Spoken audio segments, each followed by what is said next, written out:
to Alaska, go north to Russia's own. Big Sam left 12 songs, one single year, and a body count nobody talks about. 1960 gave country music its first Grammy, its first million-selling piano instrumental, its first true Nashville Sound, and it took 3 of the men who made it happen. Out in the West Texas town of El Paso, before the decade even got started. Somewhere between a comeback nobody expected, a piano accident that became a signature sound, and a #1 hit its own singer never lived to hear. This year quietly rewired what country music would sound like for the next 50 years. And almost none of it made the highlight reel.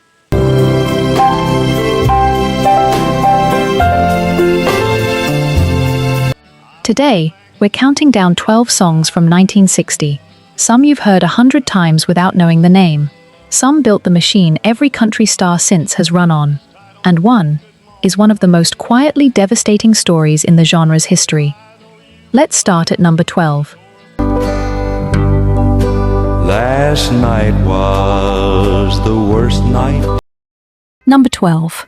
Excuse me, I think I've got a heartache. Buck Owens. Never see the light of day. I left. Picture a bar on the edge of Bakersfield, California. Cigarette smoke. A Telecaster cutting through the noise like a blade. And a former sign painter named Buck Owens. Before I cry. Still years away from being anybody. In August of 1960, Owens released Excuse Me, I Think I've Got a Heartache, co-written with Nashville songwriter Harlan Howard. I guess it's pride that makes me high. It climbed to number 2 on the country chart. Respectable, not historic, not yet. But listen closely to the credits, and there's a name in the fine print that changes everything. My lips may lie and paint a bride tomorrow. Fiddle player, Don Rich. A kid who'd just moved to Bakersfield to be near Owens. Rich wasn't a star yet. He was barely a sideman.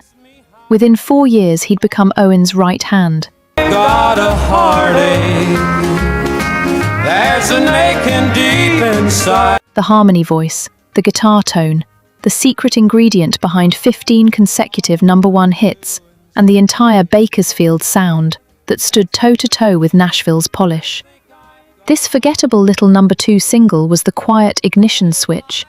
Say goodbye before I cry. Nobody in that studio knew it yet, but number 12 was the trial run for a revolution. And speaking of revolutions, almost nobody remembers. Number 11 involves a song that had already failed once before it ever became a hit. And joke each time they talk about you. But Number 11. Send Me the Pillow You Dream On, The Browns. Exactly right. It isn't often that I get to see them behind me like that. Listen, it don't make you feel. In 1949, a struggling singer named Hank Locklin wrote a lonesome little ballad about a lover far away and a pillow that still smelled like them. Send me. He recorded it. It went nowhere. Not a single chart appearance. 8 years later, Locklin tried again. This time it climbed into the top 5. A minor hit, a footnote. Then, in 1960, So lonely. I'll share your love. a sibling harmony trio from Arkansas, Jim Ed, Maxine, and Bonnie Brown, cut their own version. It crept to number 23 on the country chart.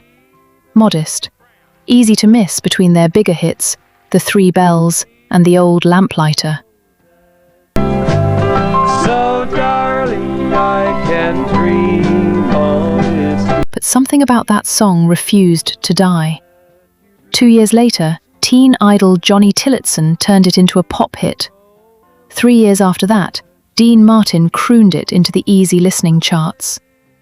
One song, 4 different decades of near misses and comebacks, before it finally became what songwriters call Just a memory's all that's what's left of you. A standard. A song so embedded in the culture, almost nobody remembers who actually broke it first. Turns out, it wasn't any one of them. It was all of them, stitched together across a decade. I can dream on its Number 10 is a very different kind of forgotten. A song almost too good for the man who wrote it to ever let go of.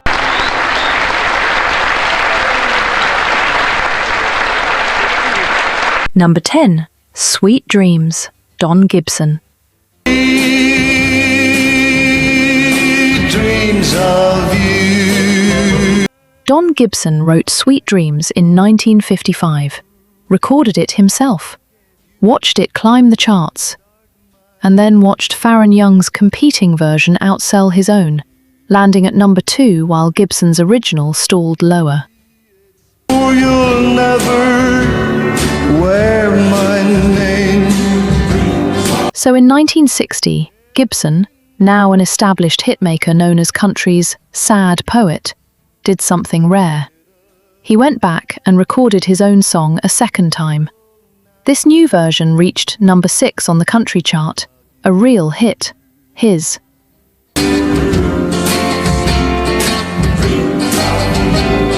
Sweet. For 3 years, that was the story. Don Gibson's song, sung by Don Gibson, finally getting its due.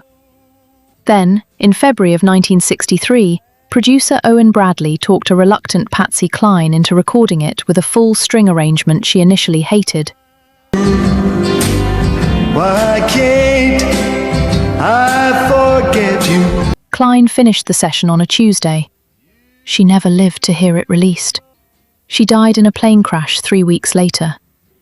Sweet Dreams became her signature song, her ghost singing over strings she never wanted.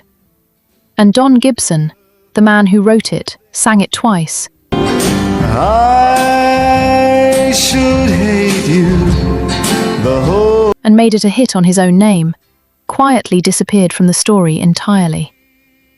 Number 9 belongs to a singer who called this next song the finest thing he ever wrote, and almost nobody remembers it was his. Sweet. Number 9, The Window Up Above, George Jones. I've been living a new way of life. Before George Jones was the possum. Before the whiskey, the tabloid headlines, the riding lawnmower legend. He was a Texas honky-tonk singer, still finding his voice, quite literally. In 1960, Jones wrote and recorded The Window Up Above. But I guess it's best to know you. A quiet, devastating song about catching a lover's infidelity through a bedroom window. It reached number 2 on the country chart and stayed there for 34 weeks. Biographers point to this exact recording as the moment Jones stopped imitating his hero, Lefty Frizzell.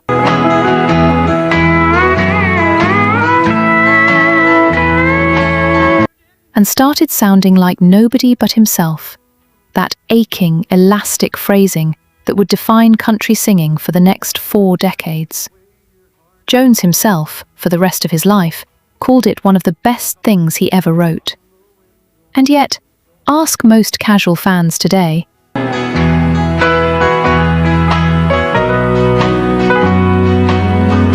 And they'll tell you the song belongs to Mickey Gilley, who took it to number 1 15 years later.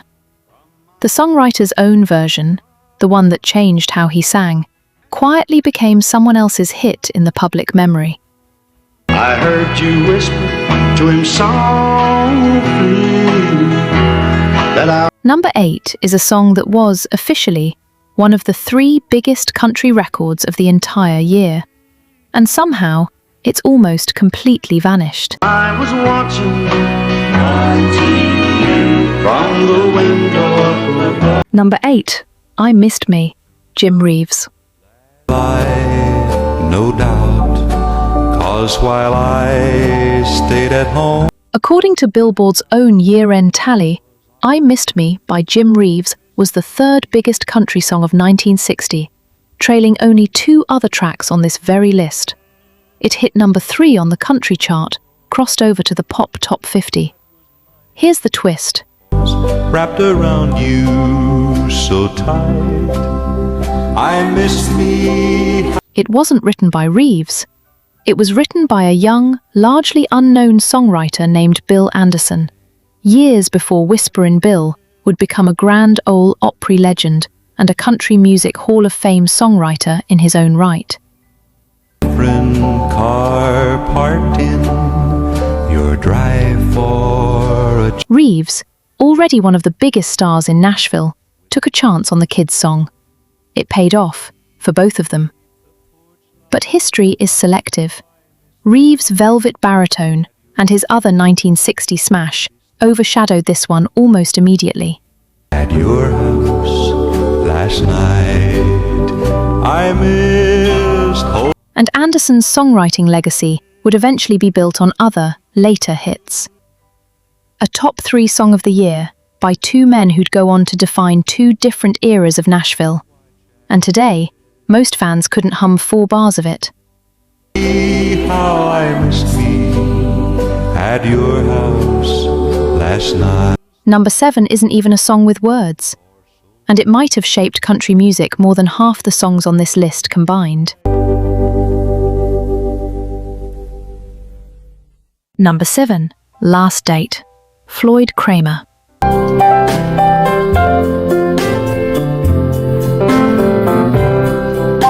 Floyd Cramer was a session pianist, invisible by design, the guy behind Elvis on Heartbreak Hotel, behind a dozen singers whose names you'd recognize before his. Then,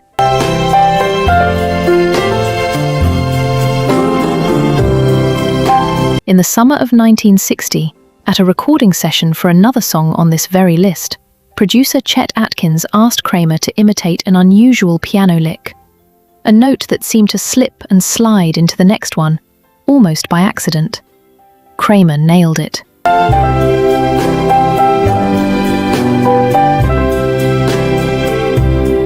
Months later, Cramer built an entire instrumental around that same slip note sound and called it Last Date. It sold over 1 million copies, peaked at number 2 on the pop chart, kept out of number 1 only by Elvis Presley himself.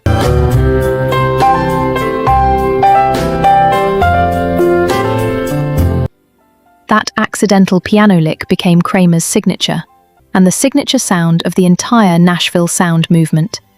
You've heard it in 1,000 records since, whether you knew his name or not.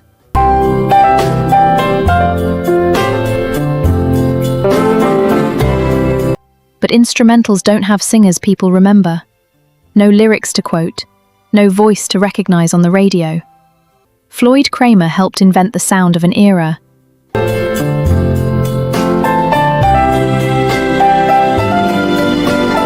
And became the most famous anonymous man in country music. Time for our first true chart topper of the night. Number 6 is where the Nashville Sound got its gospel. Quick thing before we keep climbing.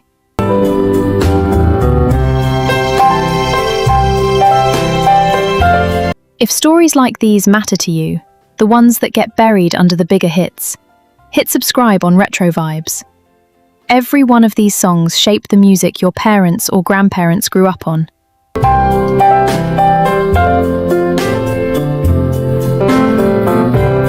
And somebody needs to keep telling their stories before they disappear for good.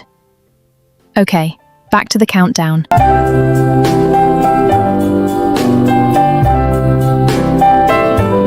Number 6, Wings of a Dove, Ferlin Husky.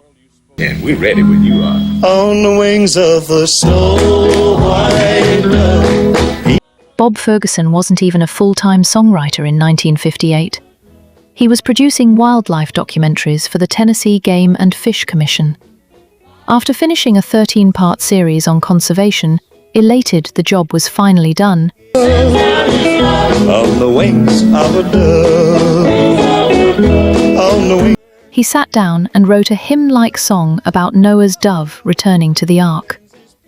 He gave it to a friend, country singer and sometime comedian Ferlin Husky. Husky's 1960 recording spent 10 non-consecutive weeks at #1 on the country chart. In various ways, troubles. And crossed all the way to #12 on the pop chart. Country gospel had never crossed over like this before. It became the final country #1 of all 1960. The last song standing as the calendar turned. Snow White, he sends his pillar sweet. It was also the last #1 of Husky's career, a 3-time chart topper, and this quiet, borrowed hymn from a wildlife filmmaker turned out to be his final word at the very top. Ferguson, meanwhile, quietly became one of Nashville's most successful songwriters and producers. On the strength of a song he wrote,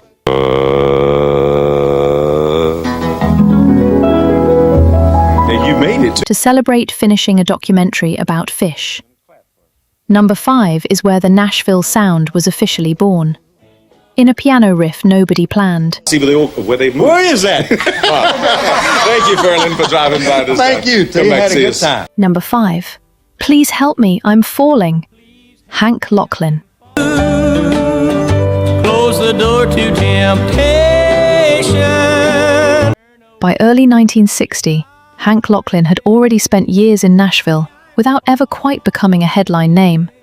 Then, producer Chet Atkins put him in the studio for Please Help Me, I'm Falling, and everything changed.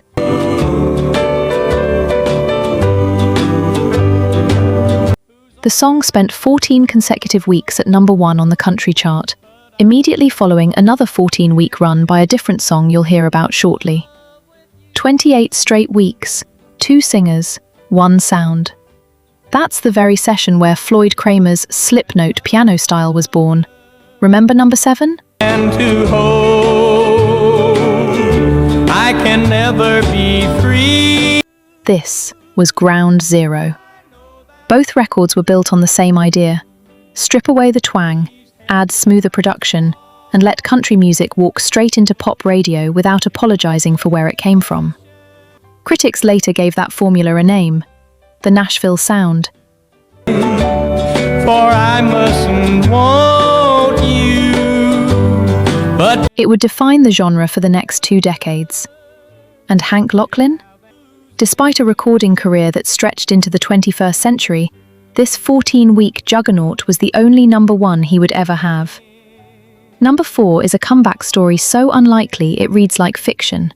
It isn't.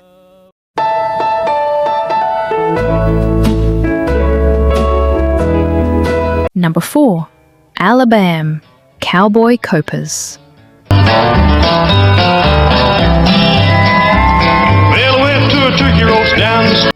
By 1960, Lloyd Cowboy Coppers was 47 years old and 8 years removed from the country charts entirely. He'd had hits back in the 1940s, then nothing. Now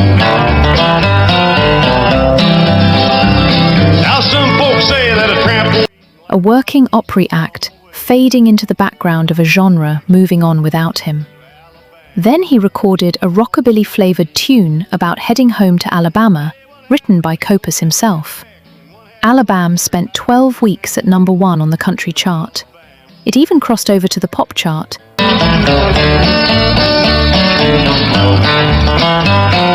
A comeback nobody in Nashville saw coming. After a decade in the wilderness, Cowboy Coppers was suddenly, again, the biggest name in the room. It would also be the only #1 of his entire career. And 3 years later, Stand over there, Sal. Well, hello, Sal. on a foggy night in March of 1963, Coppers boarded a small plane in Kansas City with 2 other country stars, flying home after a benefit concert. The plane never made it back to Nashville.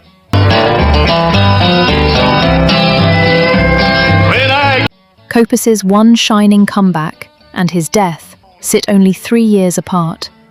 A man who clawed his way back to the top of the mountain and had almost no time left to enjoy the view. Worth a long way. I'm going back to Alabama. Number 3 is the song that literally invented the sound coming out of every Nashville studio for the next generation.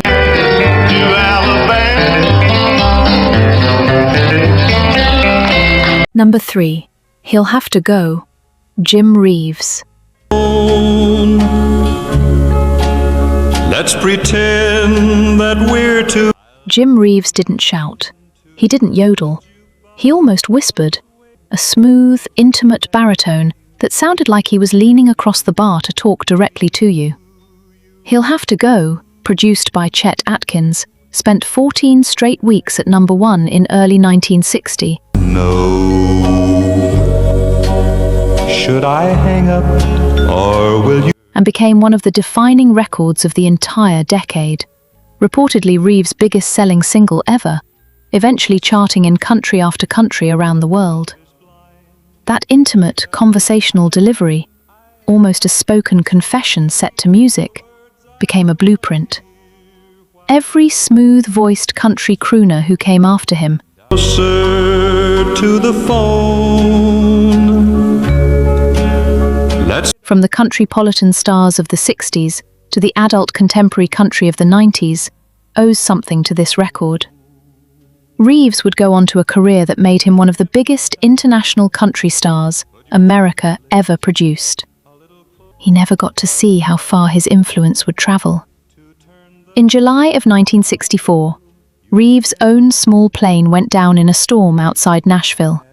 another man. Do you want me answer? He was 40 years old. 2 songs into this countdown, and 2 more country legends taken by small planes within a year of each other. 1960 built the sound. The mid-1960s took the men who built it. Which brings us to number 2. A story so tightly packed into a single year, it almost defies belief. Put your sweet lips a little closer to the phone. Number 2, El Paso, Marty Robbins. Nighttime would find me in row. El Paso opened 1960, already sitting at number 1, on both the country chart and the pop Hot 100 simultaneously, the very first chart topper of the entire decade. At 4 minutes and 38 seconds, it was longer than almost any hit song radio had ever allowed. Belina, the girl that I love. So in anger, I joust. Disc jockeys were told songs needed to be short, punchy, disposable. Marty Robbins handed them a Wild West murder ballad nearly 5 minutes long, Rosa's Cantina, a jealous gunfight, a dying cowboy narrating his own death in real time. I had done. Many thoughts raced through my mind. Radio played it anyway. Audiences didn't care about the runtime. They cared about the story. The song went on to win the very first Grammy Award ever given in the country category. Bob Dylan would later call it a song that hardly says anything you understand, but hardly says anything you don't understand. Just as fast as I could from the West Texas town of El Paso. Proof that narrative songwriting could be pure poetry. And here's the twist almost nobody clocks. Despite decades of country hits that followed, El Paso remained the only Hot 100 pop number 1 of Marty Robbins' entire career. The song that opened the decade in triumph, It's been so long since I've seen the young maiden. My love is stronger than my fear. was also, in a strange way, the peak he'd spend the rest of his life chasing. Which brings us to number 1, a song its own singer never lived to hear top the charts. I did go riding alone in the dark. Number 1, North to Alaska, Johnny Horton. Alaska to go north for us is home. North to Alaska. Johnny Horton built his entire career on story songs, sweeping historical ballads about battles and gold rushes and men chasing fortune in impossible places. He'd already scored a Grammy-winning smash with the Battle of New Orleans. With the northern lights a-running wild in the land of the midnight sun. In August of 1960, he recorded one more, North to Alaska, the title song for a John Wayne film about the Klondike Gold Rush. It was Horton's third saga song to reach the top of the charts, a genre he'd practically invented single-handedly, blending honky-tonk grit with the kind of sweeping, cinematic storytelling The rush is on. North to Alaska, go north. no other country artist was doing at the time. On November 5th, 1960, just days before the movie even hit theaters, Horton finished a show in Austin, Texas, kissed his wife goodbye, and got in a car headed home to Shreveport. A drunk driver hit them head-on. Johnny Horton died that night. He was 35 years old. To love him all the time. Remember Sam. North to Alaska climbed to number 1 on the country chart in January of 1961, 2 months after his death. He never heard it. Think about everything you've heard tonight. A slip of a piano note that became a signature sound. A comeback that lasted 3 years before tragedy caught up to it. A whispering baritone that built a genre and then vanished in a storm. And now, Go north, the rush is on. Way up north. a man who spent his whole career telling other people's stories. Gold miners, soldiers, sailors. Never living to hear the ending of his own. 12 songs. 5 men gone far too soon. 1 year that quietly rewired everything country music would become. These songs don't play on the radio much anymore. Way up north. Way up north. But every smooth Nashville ballad, every story song, every piano lick sliding into the next note, it's still there, underneath everything, if you know where to listen. 1960 didn't just give us hits, it gave us the blueprint. And it's about time somebody remembered where it came from. Rush is on. North to Alaska, go north. If this one hit home, subscribe to Retro Vibes. We're not done digging up the songs country music forgot. Across the majestic mountains to the valleys far below. He